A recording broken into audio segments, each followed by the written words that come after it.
È per noi un momento di grande felicità, di grande contentezza riuscire a raggiungere obiettivi così performanti e così importanti. Nel percorso del nostro lavoro quotidiano ogni vita ha la sua importanza. Quella di oggi è particolarmente importante perché ha previsto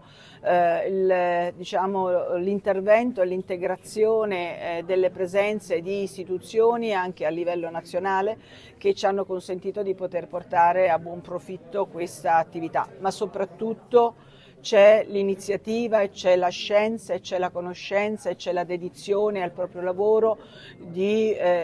professionisti che hanno dimostrato che in Sicilia si possono fare le cose e noi il nostro impegno da qui in avanti è quello di mantenere nella nostra regione tutto ciò che è possibile perché le professionalità, dico sempre, ovunque le abbiamo, questa ne è oggi la dimostrazione. Dobbiamo probabilmente cercare di integrare anche un percorso che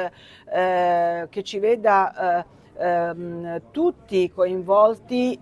nel raggiungimento di obiettivi che possono sembrare impossibili ma che alla fine, come vediamo, raggiungono un ottimo risultato. Sono molto fiera oggi di appartenere al sistema sanitario regionale perché ci dà la prova di essere un sistema attento, di essere un sistema che si sa prendere le proprie responsabilità e di essere un sistema che può abbracciare i bisogni della gente e condurli a porto salvo.